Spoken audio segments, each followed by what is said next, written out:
Shalom, selamat pagi saudara-saudari yang terkasih di dalam Tuhan Yesus. Mari kita memasuki hadirat Tuhan. Kita mau menyatakan rasa syukur kita kepada Tuhan melalui ibadah yang segera akan kita mulai. Saya mau mengajak saudara-saudari sekalian untuk kita saat hening sejenak, kita persiapkan diri kita di hadapan Tuhan. Mari kita bersaat teduh.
Kami menyambut anugerah Tuhan di dalam ibadah ini dengan segala ucapan syukur.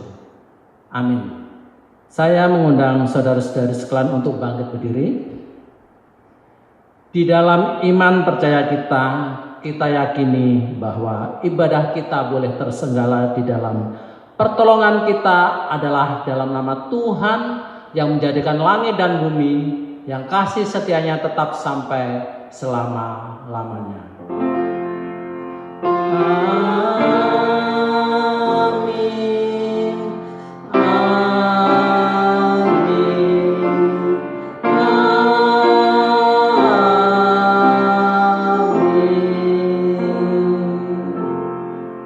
Kiranya kasih karunia dan damai sejahtera dari Allah Bapa kita dan dari Tuhan Yesus Kristus menyertai jemaat sekalian. Dan menyertai saudara juga. Saudara-saudari sekalian, saya persilahkan duduk kembali. Nats ibadah kita pagi hari ini terambil dari Mazmur 100 ayat yang pertama dan yang kedua. Bersorak-soraklah bagi Tuhan, hai seluruh bumi. Beribadahlah kepada Tuhan dengan sukacita. Datanglah ke hadapannya dengan sorak-sorai. Mari kita muji muliakan Tuhan. Kita angkat satu pujian. Tuhanku, bila hati kawanku.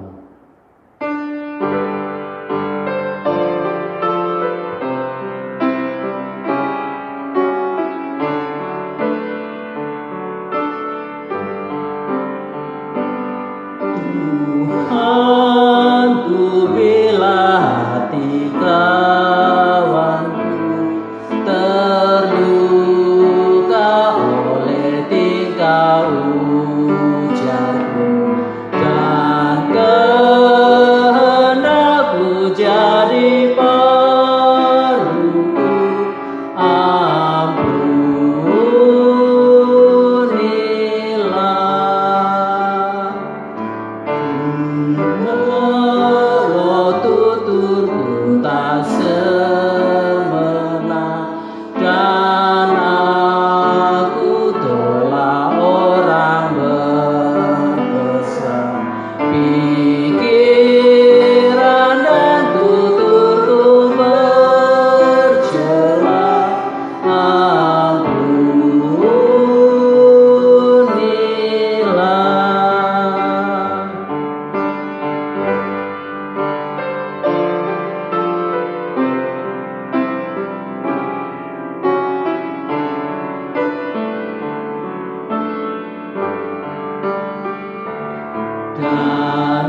sebuah kidungan yang betul indah yang mengajak kita untuk membawa kita ke dalam doa pengampunan dosa kita. Mari kita satukan hati kita tundukkan kepala, kita berdoa.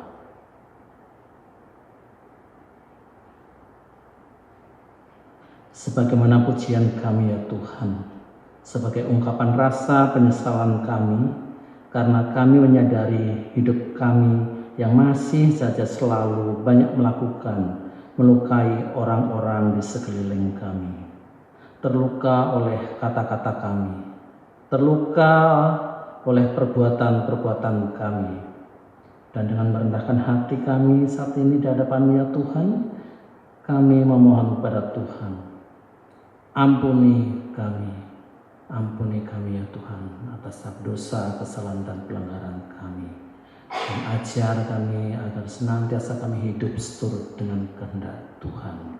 Terima kasih ya Tuhan untuk kasih dan anugerah-Mu.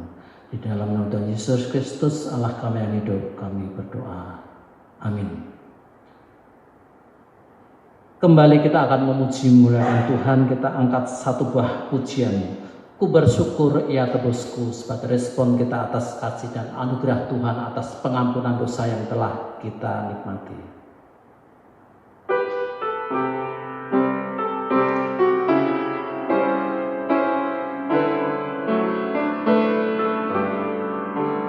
Ku bersyukur ya tebusku, ku diberi berkat limpah.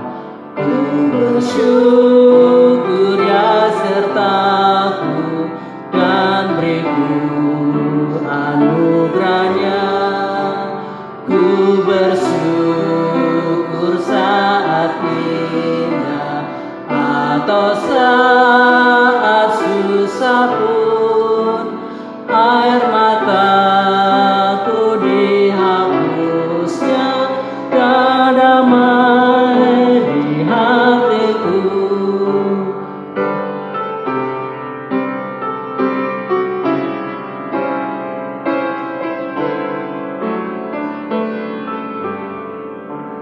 Ku bersyukur ya dengarku, meskipun tak terkabul. Waktu badai menerpaku, anugerahnya melimpah. Meski susah atau duka, Dia beriku penghiburan. Rahmat-Nya selalu sertaku, kasih-Nya iringiku. Biarlah setiap kita menyatakan rasa syukur kita kepada Allah karena karunia-Nya yang besar itu. Saya mengundang saudara-saudari sekalian untuk bangkit berdiri. Kita akan menerima anugerah, berita anugerah daripada Tuhan. Berita anugerah kita pagi hari ini terambil dari Mazmur 97 ayat yang ke-10. Hai orang-orang yang mengasihi Tuhan, bencilah kejahatan. Dia yang memelihara nyawa orang-orang yang dikasihinya akan melepaskan mereka dari tangan orang-orang fasik. Demikianlah berita anugerah daripada Tuhan. Saya persilakan duduk kembali. Dan sebentar kita juga akan memasuki pada kebenaran firman Tuhan yang sebentar akan kita nikmati, sebagaimana rusa yang senantiasa merindukan air, begitupun hati kita senantiasa merindukan air kehidupan yang daripada Tuhan. Seperti rusa rindu sungaimu, dari KPPK nomor 417.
Serukan nama Yesus. Yesus,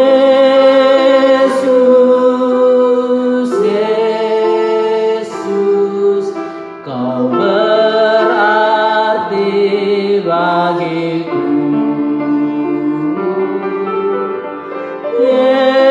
Yesus, Yesus, Kau segalanya bagiku.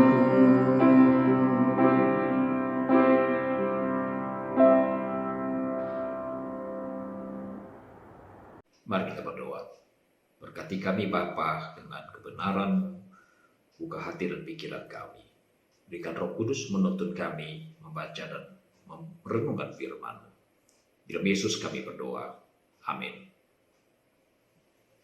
Firman Tuhan diambil dari 2 Korintus pasal 4 ayat 16 hingga pasal 5 ayat 1. Sebab itu kami tidak tawar hati, tetapi meskipun manusia lahiriah kami semakin merosot, namun manusia batiniah kami dibaharui dari sehari ke sehari. Sebab penderitaan ringan yang sekarang ini mengerjakan bagi kami kemuliaan kekal yang melebihi segala-galanya, jauh lebih besar daripada penderitaan kami. Sebab kami tidak memperhatikan yang kelihatan, melainkan yang tak kelihatan. Karena yang kelihatan adalah sementara, sedangkan yang tak kelihatan adalah kekal. Karena kami tahu bahwa jika kemah tempat kediaman kami di bumi ini dibongkar, Allah telah menyediakan suatu tempat kediaman di surga bagi kita. Suatu tempat kediaman yang kekal, yang tidak dibuat oleh tangan manusia. Demikianlah firman Tuhan. Berbahagialah setiap orang yang membaca, merenungkan dan melakukan dalam hidupnya. Haleluya. Haleluya, haleluya, haleluya.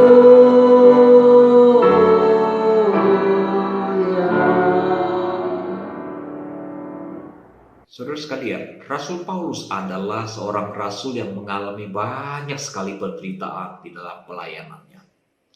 Ia mengalami berbagai pencobaan dan rintangan di dalam sepanjang hidupnya. Seharusnya ia hidup di dalam stres yang berlarut-larut, tetapi tidak terjadi demikian ternyata, saudara.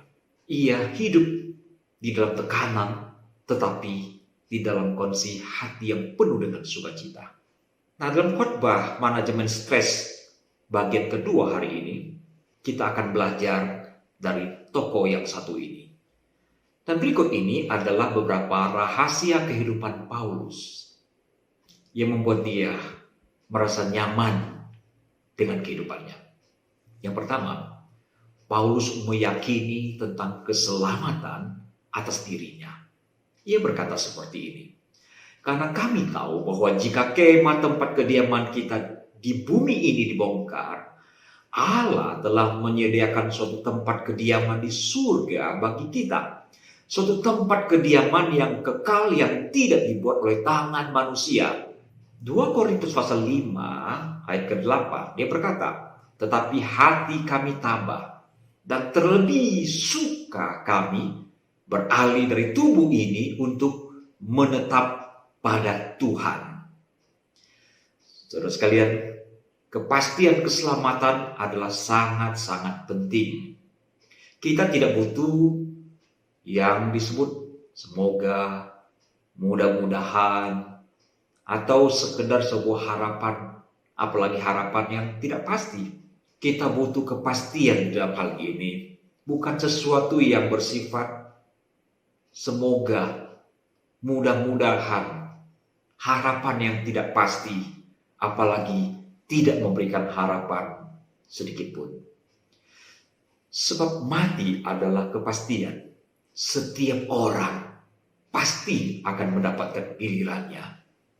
Itu sebabnya seseorang mesti mendapatkan kepastian keselamatan sepasti dia akan mati. Jika tidak, maka ia akan mengalami stres yang luar biasa setiap saat. memikirkan tentang kesudahan hidupnya di bumi ini. Kemanakah seseorang akan pergi setelah meninggal adalah pertanyaan yang sangat mengganggu bagi banyak orang lain dan menimbulkan stres yang besar bagi banyak orang. Apalagi bagi orang yang sudah cukup berumur, sakit-sakitan, dan banyak berbuat dosa pula. Itu sebabnya ada sekelompok orang yang disebut sebagai orang yang menderita thanatofobia. Orang yang mengalami ketakutan terhadap kematian secara berlebihan. Saya pikir kaisar pertama dari Cina, Qin Shi Huang, yang lahir di tahun 259 sebelum Masehi dan meninggal di tahun 210 sebelum Masehi, adalah seorang penderita thanatofobia. Kaisar ini adalah kaisar yang besar sebetulnya. Dia yang menyatukan Cina setelah mengalahkan 6 negara. Yang membangun tembok Cina yang sangat megah sampai hari ini. Dia juga yang membuat mausoleum, sebuah komplek pekuburan raksasa yang bisa disaksikan sampai hari ini. Saudara, karena begitu takut akan kematian, ia memerintahkan kepada ilmuwan pada waktu itu untuk membuat sebuah ramuan keabadian. Ada 2 orang ahli kimia yang mengaku tidak sanggup membuat ramuan itu. Akibatnya, dia mengubur hidup-hidup 460 orang cendekiawan. Lantas ada seorang tabib bernama Zhi Fu yang mengklaim mampu menemukan ramuan. Dan dia meminta syarat ada 6.000 orang muda, laki dan perempuan, yang akan dibawa untuk mencari ramuan ini. Nah, konon Zhi Fu membawa 6.000 orang muda ini pergi ke Jepang dan tidak kembali lagi kepada kaisar. Kaisar yang takut dengan kematian terus mencari cara untuk menemukan ramuan. Saudara, dia memanggil lagi ahli kimia untuk mencari dan menemukan obat. Dia meminum ramuan yang dibuat oleh tabibnya berupa merkuri dan ia mati keracunan di usia yang sangat muda, 49 tahun. Sebelum menjadi kaisar, Qin Shi Huang bahkan sudah membuat komplek pekuburan yang konon dibangun selama 30 tahun menggunakan tenaga budak yang banyak. Konon pada waktu penguburan sang kaisar ada 700.000 budak yang bekerja mempersiapkan pekuburan itu. Dan kemudian para budak itu dipaksa untuk dikurung dan mati bersama-sama di dalam komplek pekuburan itu. Sungguh tragis. Kaisar ini membayangkan mempunyai dinasti yang akan bertahan sampai 10.000 keturunan. Tapi sayang, setelah kematiannya, tidak sampai 3 tahun, kekaisarannya hancur berantakan. Saudara-saudara, kematian bukan hanya sesuatu yang mengerikan bagi kaisar pertama Cina. Ada begitu banyak orang di dunia ini mengalami kondisi yang lebih kurang sama. Tidak terbayang betapa stresnya seseorang yang kehilangan mobil, saudara sekalian. Mobil satu-satunya yang diperjuangkan dengan sedemikian rupa. Tapi stres itu akan berkurang jauh lebih banyak apabila ternyata mobil yang hilang itu tercover oleh asuransi. Terus kalian, kalau mau terbebas dari stres untuk urusan yang satu ini, yaitu tentang kematian, saudara harus mempunyai asuransi yang betul-betul valid. Asuransi yang betul-betul memberikan jaminan. Bukan asuransi abal-abal, bukan asuransi kaleng-kaleng. Kemana Paulus akan pergi? Tidak ada sedikit pun keraguan. Dia berkata, Allah telah menyediakan suatu tempat kediaman di surga. Sekalipun dulu dia adalah seorang pendosa, pembunuh, penganiaya umat Kristen. Ia yakin dia telah diselamatkan bukan karena kemampuan dia melakukan hukum-hukum Taurat. Bahkan dia katakan tidak seorang pun yang dibenarkan karena melakukan hukum Taurat. Keselamatan bagi Paulus adalah 100% pemberian Allah. Saudara-saudara sekalian, kematian adalah pemicu stres yang terbesar dan seharusnya tidak lagi mengganggu orang Kristen yang telah sungguh-sungguh beriman dan lahir baru. Mengapa? Tuhan Yesus berkata, jangan gelisah hatimu, percayalah kepada Allah, percayalah kepadaku. Di rumah Bapakku banyak tempat tinggal. Jika tidak demikian, tentu aku mengatakannya kepadamu. Sebab aku pergi ke situ untuk menyediakan tempat bagimu. Dan apabila aku telah pergi ke situ dan telah menyediakan tempat bagimu, aku akan datang kembali dan membawa kamu ke tempatku. Supaya di tempat di mana aku berada, kamu pun berada. Perhatikan kata Tuhan Yesus. Jangan stres. Percayalah kepada Allah. Di rumah Bapa banyak tempat tinggal. Dia ke sana untuk menyediakan tempat bagi kita-kita. Dia akan datang kembali pula. Untuk apa? Untuk membawa kita ke sana. Dia katakan, di mana aku berada, di situ pun kami berada. Nah, itulah surga, saudara. Tinggal bersama dengan Tuhan, itu surga. Dipisahkan dari Tuhan, itulah neraka. Surga ini bukan tempat sembarangan. Tidak seorang pun yang bisa ke sana. Ini sudah dikatakan oleh Tuhan Yesus dalam Yohanes pasal 7 ayat 33-34. Yohanes 13 ayat 33. Kalau manusia tidak bisa pergi ke surga, itu berarti saya, saudara sekalian, tidak bisa pergi ke surga.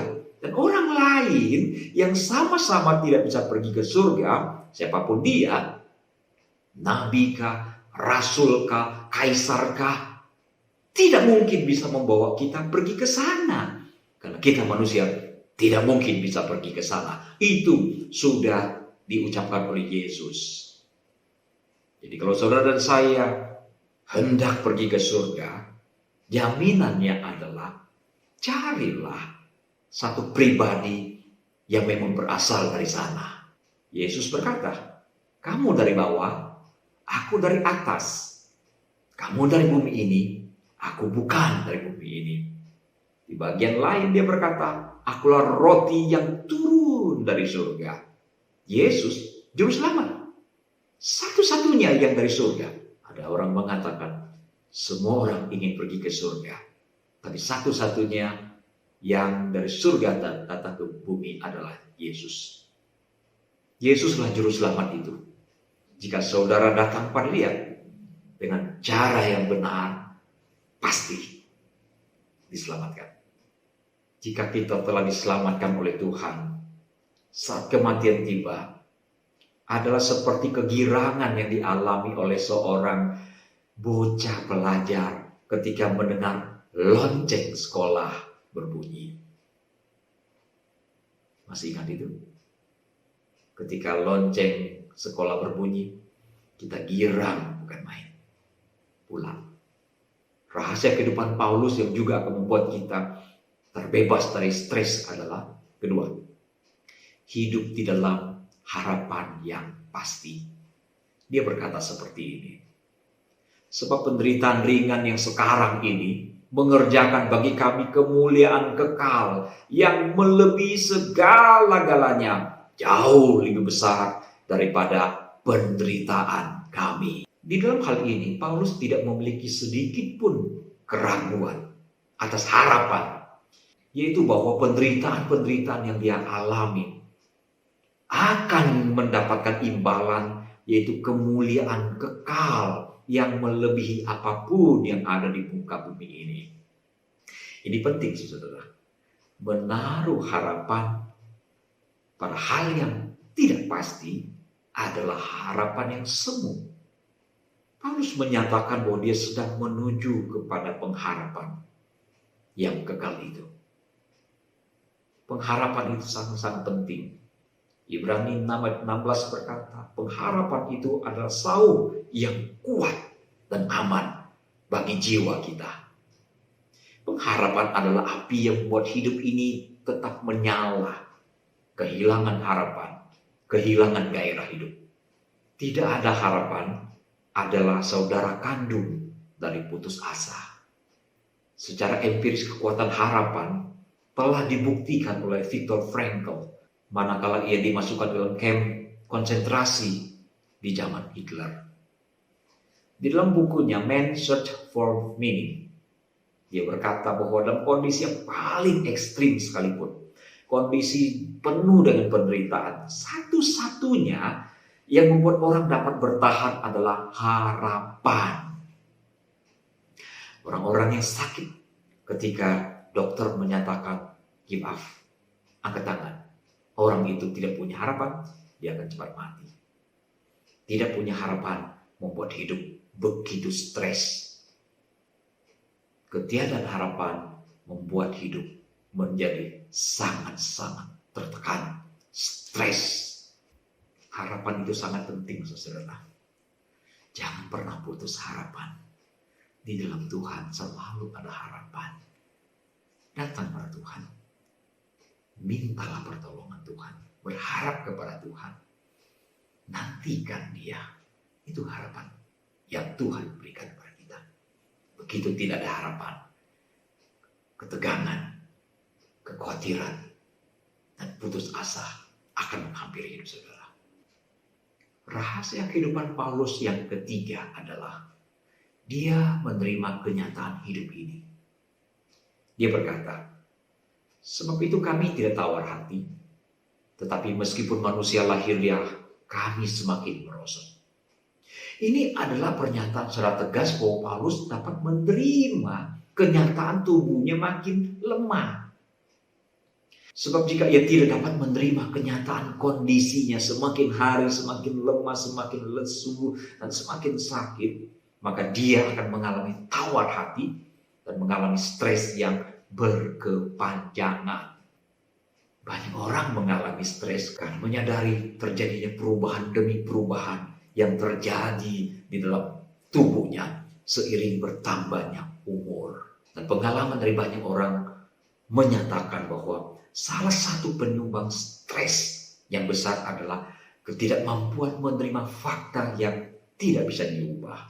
Banyak orang stres karena wajahnya mulai muncul keriput, mulai muncul kantong mata, rambut mulai rontok. Wanita-wanita mulai mengalami gejala menopause dan sebagainya.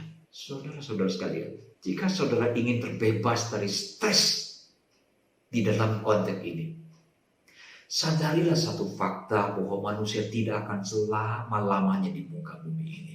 Kita bukanlah warga permanen dari bumi ini. Suatu saat kita akan pergi. Ini hanya soal waktu dan cara. Seorang Khairil Anwar di dalam puisinya dia berkata, aku ingin hidup 1000 tahun lagi.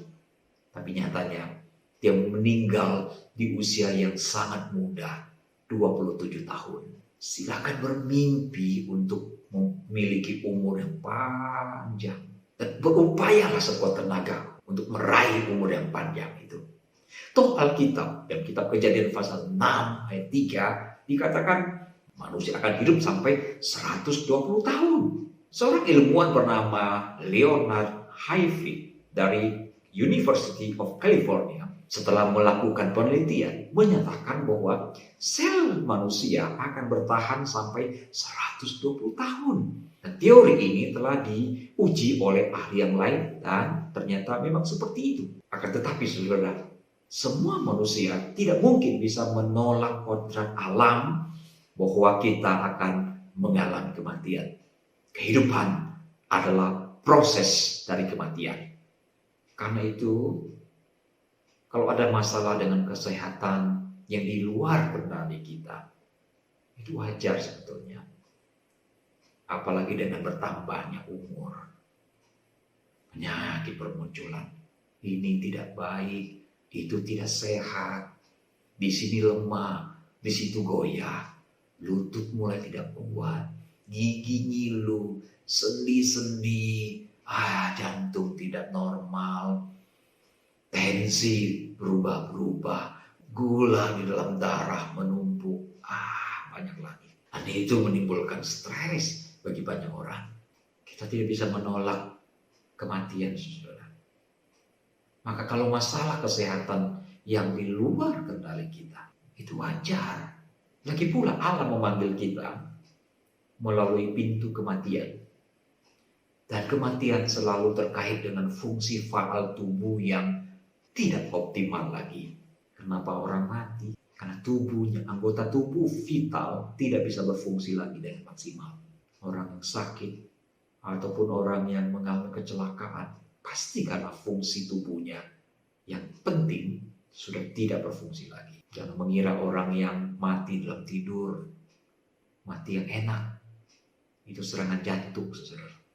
Intinya, kalau umur kita cukup panjang, kita akan makin tua. Dan makin tua artinya makin hari makin lemah. Semakin merosot. Baik secara perlahan-lahan ataupun drastis. Dan akhirnya mati. Jika virus corona tidak membunuh kita, pasti ada sesuatu yang lain yang akan membuat kita tidak berdaya. Kalaupun kita mendapatkan kesembuhan secara ajaib, tapi jangan lupa saudara, mujizat tidak terjadi sepanjang hari dan dalam sepanjang kehidupan kita. Satu saat akan berlalu juga kehidupan kita. Kalau begitu, sebaiknya kita tidak perlu stres terhadap sebuah proses yang puncaknya sampai pada panggilan surgawi yang menyenangkan itu. Apalagi mengalami stres untuk hal-hal yang sifatnya normal, alamiah. Seperti rambut rontok, muka keriput, munculnya kantong mata, menopause di usia yang sudah parubaya. Itu normal, saudara. Kecuali saudara mengalami gejala menopause di umur 25, ataupun rambut rontok dengan hebat di umur 25. Ya, itu masih beralasan untuk tegang, saudara. Lagi pula, kata ahli, kalau sudah sampai waktunya tidak juga mengalami menopause, itu justru bermasalah. Artinya, saudara, kalau memang sudah waktunya, mari belajar menerima kenyataan hidup ini.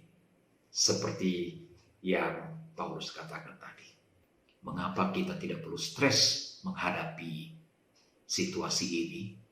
Pertama, karena itu hal yang normal. Pasti akan terjadi. Sejauh bisa dicegah, cegahlah. Kalau bisa diterapi, terapilah. Tapi sadari semua itu temporel. Sementara. Yang kedua, gejala-gejala menurunnya fungsi tubuh kita, kalau itu memicu stres dalam hidup kita, justru akan menimbulkan reaksi berantai yang akan membuat kehidupan menjadi lebih buruk, bahkan membuat ketakutan menjadi kenyataan. Stres itu memang jahat, saudara. Saudara bayangkan, sesuatu faktor luar menyebabkan kita mengalami gangguan dalam pikiran kita dan kemudian menghasilkan hormon stres. Dan pada waktu kita stres, kita menjadi tidak bisa tidur. Saudara ya, belakangan ini banyak orang mengalami kesulitan tidur. Dan jangan lupa, tidak bisa tidur itu sendiri memicu stres lebih lanjut lagi, saudara. Jadi akhirnya menghasilkan lingkaran setan. Dan stres berlipat-lipat ganda. Ada orang yang takut mati. Ada orang yang tidak takut mati. Yang takut mati akan mengalami stres yang jauh lebih besar. Saudara, orang yang takut mati akan mati juga. Yang tidak takut mati akan mati juga. Tetapi ketahuilah, orang yang takut mati akan mati lebih duluan. Jika saudara merasa, wah hidup sudah mulai berumur, jika saudara merasa hidup mulai tua, usahakanlah supaya tetap bersuka cita. Saya tahu ini tidak gampang. Terimalah fakta itu. Badan lemah, penuh dengan kekurangan fisik ini. Usahakan milikilah kegirangan dalam hidup ini. Terima fakta itu. Buanglah stres. Sebab stres yang terjadi karena faktor ini justru akan mempercepat penuaan. Dan bahkan bukan hanya menyebabkan penuaan dini, stres juga menyebabkan orang cepat mati. Menurut makalah WebMD, ada 10 penyakit yang akan ditimbulkan oleh stres. Urutan nomor 9 adalah mempercepat penuaan. Dan yang terakhir, urutan 10 adalah kematian dini. Jadi kalau merasa lemah tubuh, merasa sudah tua, itu membuat saudara menjadi stres, saudara akan lebih cepat tua lagi. Kalau saudara merasa sudah tua, wah ini sudah akan mati ini, saudara akan lebih cepat mati lagi karena stres itu. Perhatikan saran Paulus. Dia katakan dia tidak memperhatikan yang kelihatan.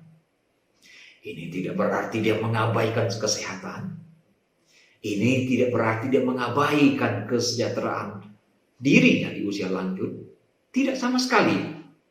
Itu sebabnya dia terus bekerja untuk mencukupkan biaya hidup dirinya dan kawan-kawan sepelayanannya. Itu juga sebabnya dia berpesan kepada Timotius untuk membawakan jubahnya yang ditinggalkan di rumah Karpus. Karena dia butuh itu untuk menghangatkan tubuhnya yang sakit-sakitan. Jadi yang Paulus maksudkan di sini adalah hal-hal yang kelihatan, soal fisiknya, soal kebutuhannya, dan lain sebagainya, itu bukanlah sesuatu yang akan membuat hidupnya menjadi kiamat. Dia mengalami kekurangan, dia mengalami kesakitan, dan dia anggap itu sebagai sesuatu yang wajar. Dia tidak menghadapinya dengan paranoid dengan kondisi tubuhnya. Artinya kondisi tubuhnya tidak membuat dia mengalami paranoid. Bahasa gaulnya, dia tidak mengalami parno. Memang semakin bertambah umur, semakin banyak hal yang berubah. Semakin banyak penyakit, kurang ini, kurang itu, lemah ini dan sebagainya. Dan jika semua itu dihadapi dengan paranoid, maka stres akan bermunculan dan akan membuat kehidupan lebih sulit lagi. Dalam konteks ini, saya pikir doa dari Reinhard Niebuhr sangat berarti bagi kita. Dia berkata, Tuhan beri saya kedamaian untuk menerima hal-hal yang tidak bisa saya ubah. Berikan saya keberanian untuk mengubah hal-hal yang bisa saya ubah. Dan kebijaksanaan untuk membedakan keduanya. Rahasia kehidupan Paulus yang keempat, yang berfaedah bagi kita untuk mengatasi stres dalam hidup ini adalah Paulus mengubah fokus hidupnya. Manusia lahiriah Paulus semakin merosot. Ia mengalami penderitaan yang sangat-sangat berat. Di penjara, disesah. Tetapi ia tidak tawar hati. Malah dia semakin rindu untuk bertemu dengan Yesus. Dia katakan dia tidak lagi memperhatikan yang kelihatan, tapi yang tidak kelihatan. Sebab yang kelihatan adalah sementara, sedangkan yang tidak kelihatan, yang sedang dia perjuangkan sekarang ini adalah sesuatu yang kekal. Walaupun tubuhnya makin lemah, dia katakan manusia batiniahnya diperbaharui dari sehari ke sehari. Perhatikanlah bagaimana cara Paulus menghadapi perubahan dalam hidupnya. Selain dia tidak mengalami parno dengan realita yang ada, ia disibukkan dengan hal-hal yang bernilai kekal. Ini otomatis akan mengurangi konsentrasinya terhadap tekanan hidup sehari-hari yang melelahkan. Sayangnya, mayoritas orang Kristen tidak terlalu memperhatikan akan hal ini. Termasuk jemaat-jemaat yang sudah senior dari segi usia. Saudara sekalian, jika kita mengasumsikan bahwa hidup manusia itu 80 tahun, 0 sampai 80 tahun. Jika dilipat 2, berarti babak pertama dari 0 sampai 40. Dan babak kedua adalah 40 sampai 80.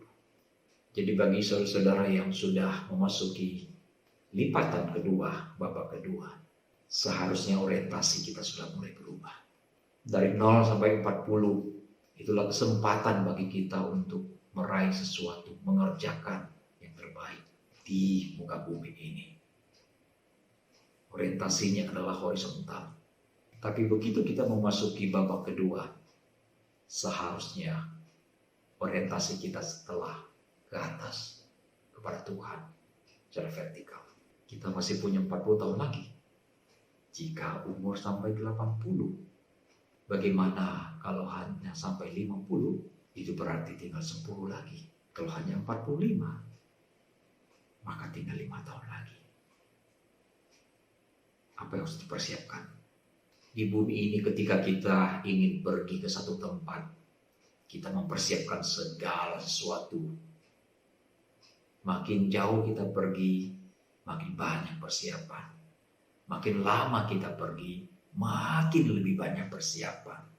Bahkan ibu-ibu pergi ke pasar pun penuh dengan persiapan. Tetapi orang Kristen seringkali melalaikan perkara ini. Tidak mempersiapkan dengan baik hari untuk berjumpa dengan Kristus.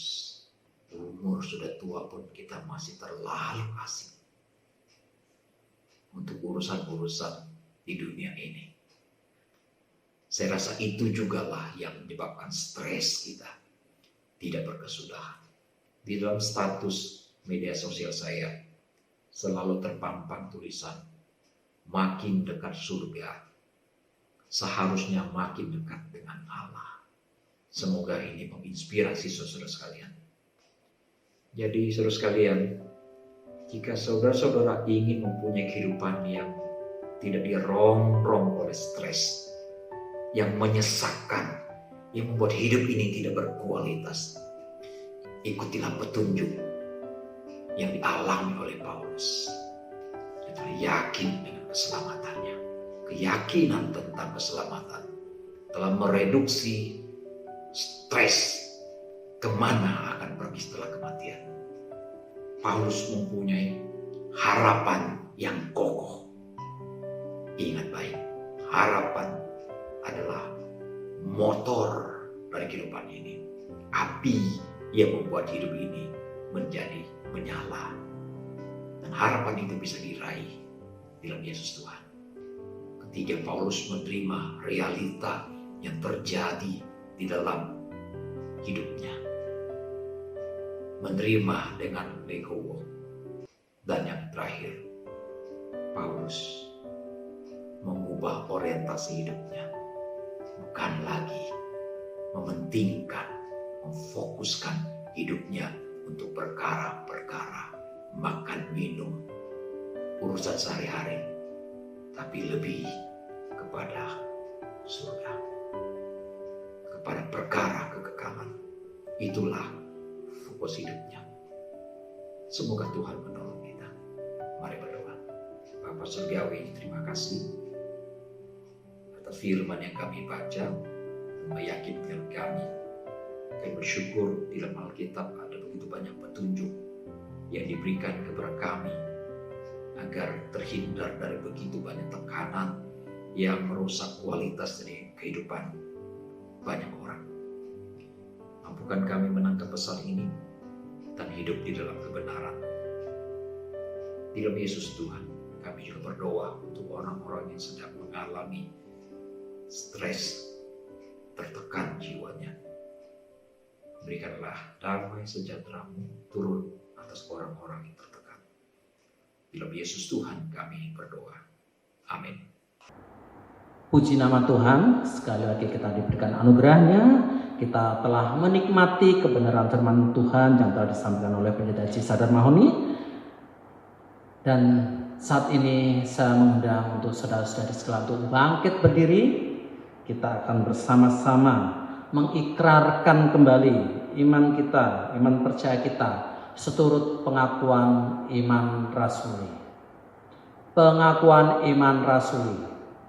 Aku percaya kepada Allah, Bapa yang Maha Kuasa, Khalik langit dan bumi, dan kepada Yesus Kristus, Anaknya yang tunggal Tuhan kita, yang dikandung daripada Roh Kudus, lahir dari anak darah Maria, yang menderita sengsara di bawah pemerintahan Pontius Pilatus, disalibkan, mati dan dikuburkan, turun ke dalam kerajaan maut. Pada hari yang ketiga, bangkit pula dari antara orang mati, naik ke surga, duduk di sebelah kanan Allah, Bapa yang Maha Kuasa. Dan dari sana Ia akan datang untuk menghakimi orang yang hidup dan yang mati. Aku percaya kepada Roh Kudus, gereja yang kudus dan am, persekutuan orang kudus, pengampunan dosa, kebangkitan orang mati, dan hidup yang kekal. Amin. Dipersilakan duduk kembali. Dan sebentar kita akan menyatakan rasa syukur kita kepada Tuhan atas berkat, kasih, dan anugerahnya yang telah dilimpahkan di dalam kehidupan kita. Kita akan mempersembahkan korban syukur kita bagi saudara-saudari yang ingin menyampaikan rasa syukurnya dengan mentransfer ke nomor rekening yang sudah tertera di layar monitor saudara. Dipersilahkan. Namun apabila saudara-saudari ingin memasukkannya ke dalam amplop persembahan, dipersilahkan. Dan pada saatnya nanti ketika kita sudah beribadah onsite, bisa sudah dibawa ke gereja dan dipersembahkan di gereja. Sebagai nas persembahan kita pagi hari ini terambil dari Mazmur 96 ayatnya yang ke-12 yang berbunyi, Aku hendak bersyukur kepadamu ya Tuhan Allahku dengan segenap hatiku dan memuliakan namamu untuk selama-lamanya.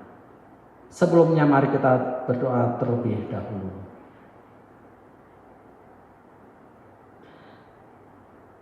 Kami menyatakan rasa syukur kami atas berkat, kasih, dan anugerah Tuhan yang telah Tuhan curahkan di sepanjang kehidupan kami hingga pada saat hari ini.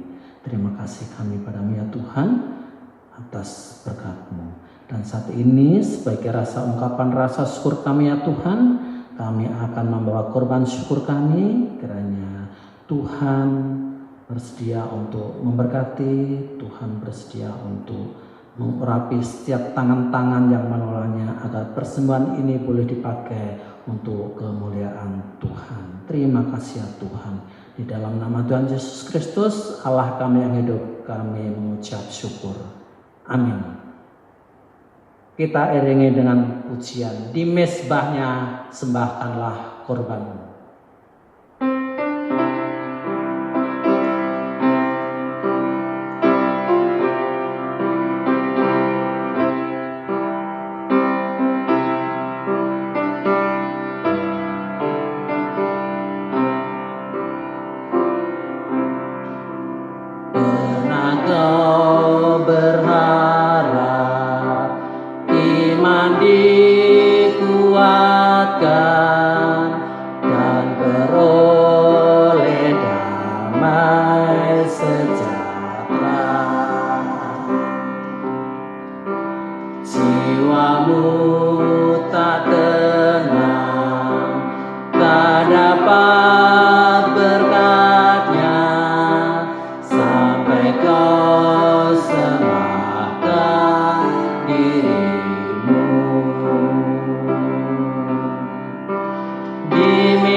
Kita telah sampai di penghujung ibadah kita.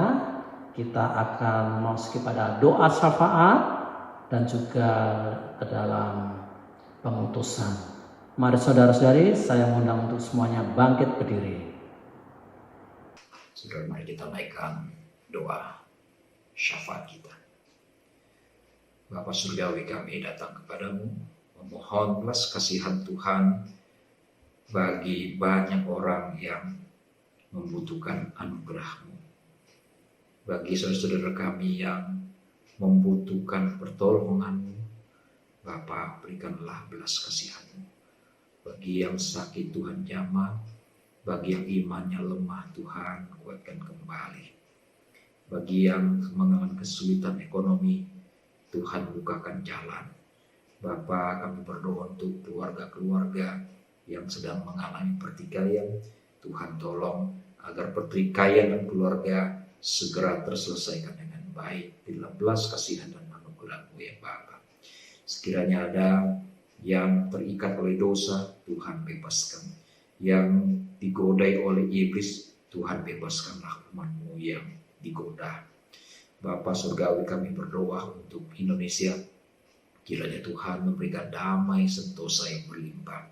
Kami berdoa biarlah hari-hari yang penuh dengan ketegangan ini agar segera berlalu dan semua orang bisa berkarya lagi, memulai kehidupan dengan lebih baik dan lebih layak lagi ya Bapa.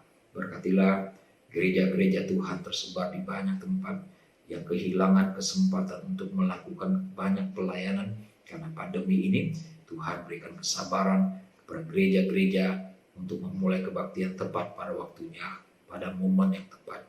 Kami juga berdoa untuk GKI Philadelphia, kiranya Tuhan beri kesempatan bagi kami untuk boleh memulai kebaktian di waktu yang tepat ya Bapa. Bapa surgawi, kami serahkan segala kebutuhan kami di masa-masa sulit ini, biarlah kami bisa dengan bijaksana mengatur pengeluaran kami dengan bijaksana. Saudara, mari kita naikkan doa Bapa kami.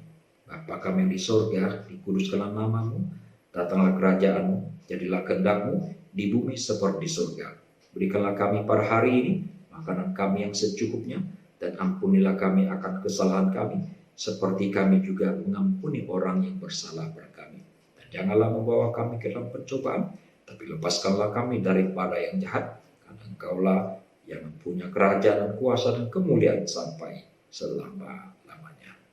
Sekarang arahkanlah hatimu kepada Tuhan. Jadilah saksi Kristus. Terpujilah Tuhan. Terimalah berkat Tuhan. Tuhan memberkati engkau dan melindungi engkau.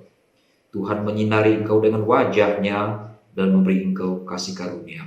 Tuhan menghadapkan wajah-Nya kepadamu dan memberi engkau damai sejahtera sekarang sampai selama-lamanya. Haleluya.